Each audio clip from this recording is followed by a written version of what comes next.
C'est un plaisir de vous retrouver à ce rendez-vous de l'information, mesdames et messieurs. Bonjour. Au sommaire de cette édition, les membres du gouvernement se sont réunis hier sous la présence effective du président de la République, Patrice Talon. Plusieurs décisions ont été prises, telles que la transformation du Centre national hospitalier et universitaire Hubert Koutoukou-Maga, qui va absorber l'hôpital d'instruction des armées de Cotonou. Nous en parlerons dans cette édition. Également, les acteurs de la chaîne de livres et usagers se sont réunis. Hier à Cotonou, la séance a permis aux acteurs du secteur de s'informer des nouvelles réformes au niveau de la bibliothèque du Bénin. Puis, hors de nos frontières, Évariste Ndayishimiye, président de la République burundaise, a changé de Premier ministre. Il a nom Gervais Ndirako Bouka. Voilà pour le sommaire, le développement dans un court instant.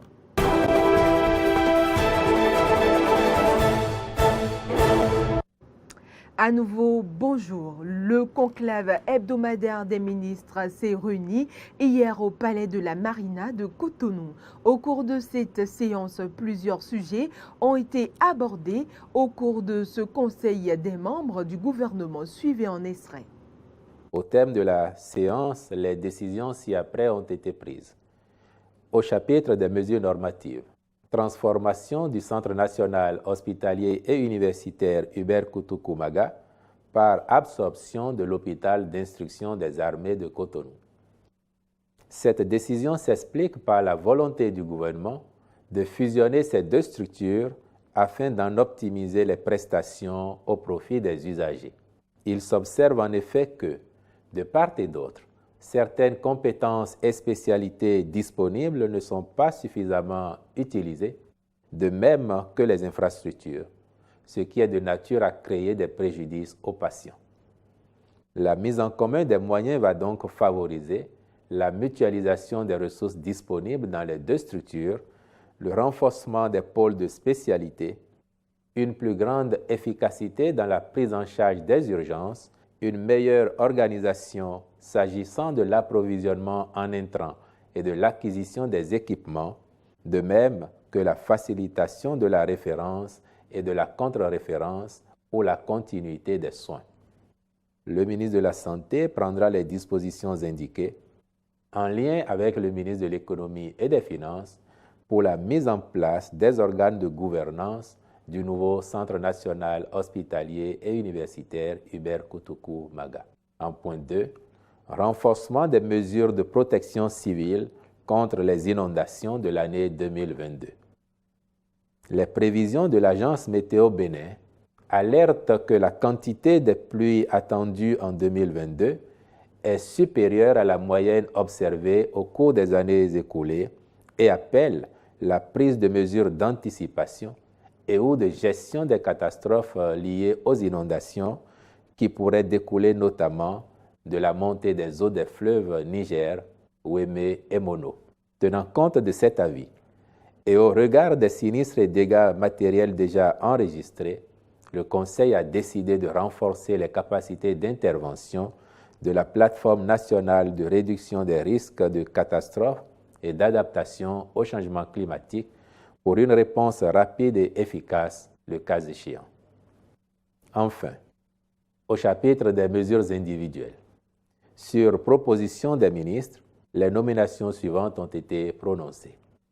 Au ministère de la Santé, secrétaire exécutif du Conseil national de lutte contre le VIH-Sida, la tuberculose, le paludisme, les hépatites, les infections sexuellement transmissibles et les épidémies, CNLSTP, M. Bertin Somavo Afedjou. Premier secrétaire exécutif adjoint du CNLSTP, M. Félix Agbla. Deuxième secrétaire exécutif adjoint du CNLSTP, Mme Anita Carole Wadayi. Au ministère des Enseignements maternels et primaires, secrétaire général adjoint du ministère, M. Blaise Kodjovi Akako. Directeur de la planification, de l'administration et des finances, M. Borgia Gildas Coteillon. Directeur de l'école normale d'instituteurs d'Alada, M. Thomas Simbosa Chao. secrétaire générale de la Commission nationale béninoise pour l'UNESCO, Madame Abossédé Paulette Okpeicha. Je vous remercie.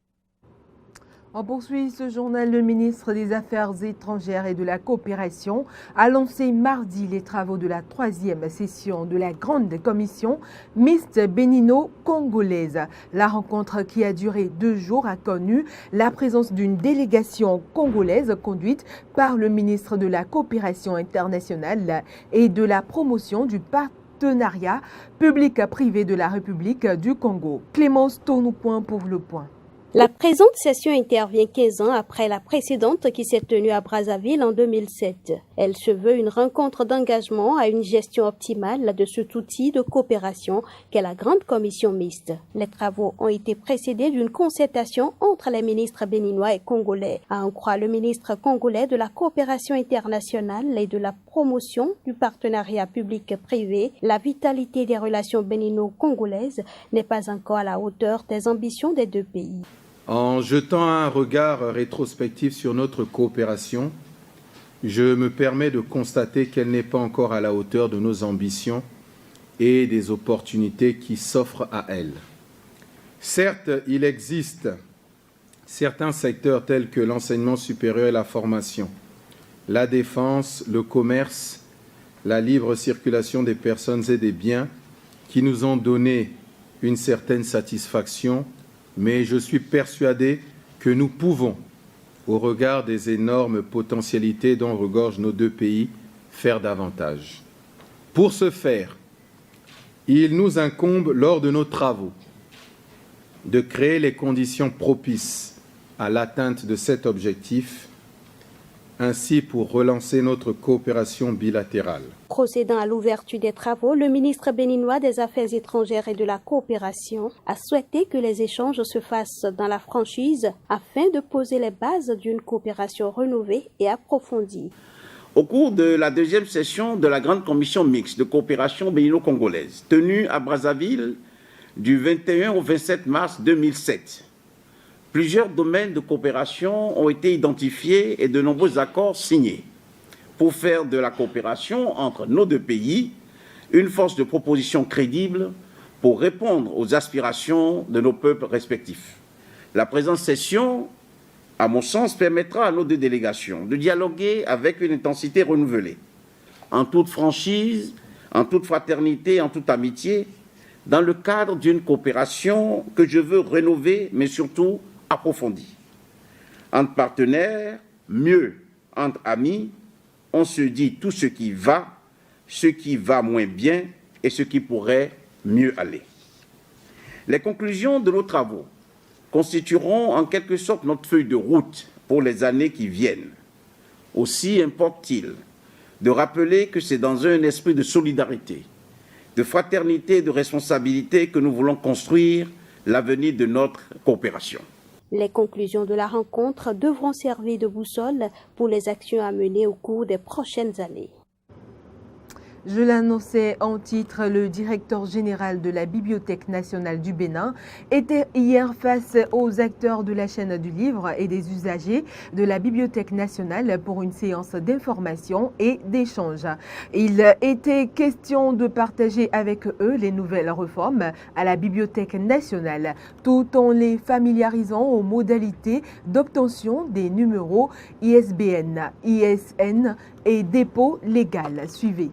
Écrivains, éditeurs agréés, journalistes et chroniqueurs littéraires, on prépare à cette séance d'information axée autour du thème « Digitalisation des services éditoriaux et de lecture de la Bibliothèque nationale du Bénin ». La séance a permis de présenter aux participants les nouvelles réformes en cours à la Bibliothèque nationale du Bénin. La Bibliothèque nationale, depuis le 12 mai 2021, est entrée dans une phase de réorganisation, de restructuration.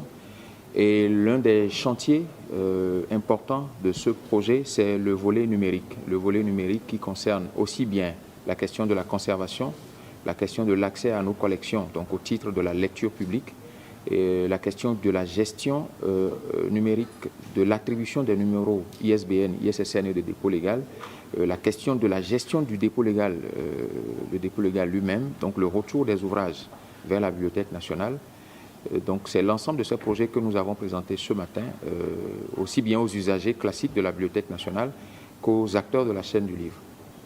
Les réformes relatives à la dématérialisation des services de la Bibliothèque nationale du Bénin ont été lancées en août dernier. À ce jour, on note déjà quelques avancées, mais les réformes vont se poursuivre de façon progressive. La principale avancée, c'est l'opérationnalisation depuis le 5 août 2022 de la délivrance et du paiement en ligne des numéros ISBN, ISSN et de dépôt légal. Ce sont des numéros d'identification des livres et des périodiques qui sont publiés en République du Bénin. Et donc, à la suite de ce projet, nous entrevoyons très bientôt lancer le dépôt légal, qui est en deux phases, la phase physique donc de dépôt des ouvrages, mais surtout la phase électronique qui nous permet de gérer l'information bibliographique relative aux publications du Bénin. À la suite, nous aurons également l'accès aux collections, savoir concrètement ce qu'il y a dans nos rayons, les rayons des bibliothèques publiques au Bénin. Et les projets vont se suivre progressivement et parallèlement à tous les autres chantiers de gouvernance de la Bibliothèque nationale du Bénin, de réhabilitation des infrastructures de lecture, mais surtout de gestion du fonds documentaire dont nous avons la fonction, nous avons la charge de la conservation. Donc l'ensemble de ces chantiers se mènent progressivement de façon à ce qu'à terme, la visibilité, donc aussi bien sûr notre réseau infrastructurel de lecture publique, mais également sur notre création littéraire nationale soit plus accrue. Pour les prochains mois, la Bibliothèque nationale du Bénin s'est fixé des objectifs à atteindre. L'idée désormais, c'est de faciliter l'accès des usagers et des lecteurs à l'ensemble de ces services. Il faut que nous fassions également le nécessaire pour que chaque communauté puisse avoir accès à un point d'accès à l'information, aussi bien pour les scolaires, les universitaires, les professionnels, les enseignants, que tout le monde puisse avoir accès à un point où l'information, la culture, la lecture soient proches. Parce que tant que ce n'est pas proche, on ne peut pas savoir si les gens sont, le béninois il est intéressé ou pas. Et c'est ce travail que nous avons à la Bibliothèque nationale du Bénin à faire pour les prochains mois, les prochaines années. En sa qualité de dépositaire national du dépôt légal, la Bibliothèque nationale du Bénin assure depuis 1976 la conservation éditoriale nationale. Toujours au Bénin, les artistes étaient en conférence de presse mardi. Une rencontre au cours de laquelle ils ont révélé aux hommes des médias un projet pour rendre hommage aux artistes béninois décédés. La conférence s'est déroulée à la résidence du feu Jean Plia à Bomey-Calavi. Frédéric Espoir Roumambou pour les détails.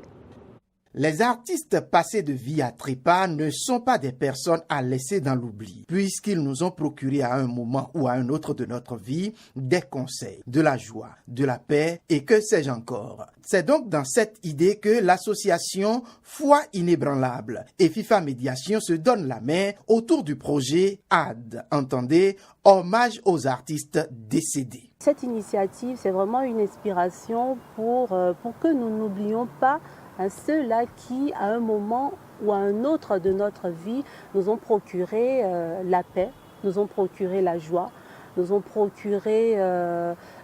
émerveillés tout simplement, pour que leur mémoire ne soit pas effacée. Donc l'initiative, c'est vraiment pour ça, pour rendre vivant leur mémoire et voilà, les honorer tout simplement. Pour cette première édition du projet AD, toute une semaine a été réservée pour des hommages mérités aux artistes béninois décédés. D'organiser une semaine œcuménique, comme on a commencé depuis le dimanche dernier, par le culte protestant. Donc il y a eu un culte protestant à Agbeto. Le vendredi prochain, il y aura la prière musulmane et le samedi 10, il y aura la grande messe catholique qui aura lieu au couvent Saint-Dominique. Lorsqu'on nous envoie des photos sur nos WhatsApp, sur nos réseaux, et qu'on dit que quelqu'un est décédé, nous mettons Rest in Peace. Tout le monde met RIP. Voilà, RIP. Mais alors on peut aller un peu plus loin que ça, un peu plus loin que le fait de mettre RIP et assister et prier pour eux afin effectivement que leur âme repose en paix. Un projet qui réjouit le premier responsable des artistes, toutes catégories confondues au Bénin. L'artiste, c'est celui-là qui communique. L'artiste, c'est celui-là qui conserve. L'artiste, c'est celui-là qui sensibilise. Donc je pense que c'est des gens qui ont aidé tous les gouvernants qui se sont succédés à la tête de ce pays à travers leurs œuvres. Pour la circonstance, une gerbe a été déposée de façon symbolique sur la tombe de Jean Pliat. Toute chose qu'apprécie sa fille Danielle Pliat témoignerait. Donc c'est quoi l'artiste? Comme papa dit, c'est la voix des sans-voix. C'est celui qui fait passer. Et il nous disait souvent, garder, mémoriser et transmettre. Donc il y a 3 mots qui étaient, lui, au cœur de tout ce qu'il faisait. Que ce soit du point de vue de la foi, du point de vue de la littérature, du point de vue de l'enseignement, en tant que professeur, en tant que naturopathe. Donc l'art, de la même manière que l'artiste dans le marbre va sculpter, dans le bois va sculpter une œuvre, de la même manière qu'il va faire des chansons, de la même manière qu'il va réaliser des œuvres artistiques, c'est pour que ça puisse être gardé, mémorisé et être transmis. S'ils n'existaient pas, ces artistes, mais on n'aurait pas de civilisation. Une initiative que les organisateurs et le responsable du Conseil national des organisations des artistes veulent pérenne. Et dans ce cadre, ils lancent un vibrant appel à toute personne qui pourrait leur prêter main forte sur ce chemin. Hors de nos frontières, à présent, l'Assemblée nationale burundaise a approuvé hier la nomination d'un nouveau Premier ministre. Le lieutenant général de police Gervais Ndirako-Buka remplacera Alain Guillaume Boudioni. Le président Ndiyishimiye ne cessait de se plaindre d'avoir les mains liées depuis son accession au pouvoir il y a 2 ans. Pénurie de carburant, de bière et limonade, de sucre, d'engrais chimiques, d'explosion des prix des produits de première nécessité, la situation économique du Burundi, désormais le pays le plus pauvre du monde, n'a cessé d'empirer depuis que Évariste Ndiyishimiye est au pouvoir. Un échec qu'il a toujours imputé à certains de ses collaborateurs qui sabotent son action.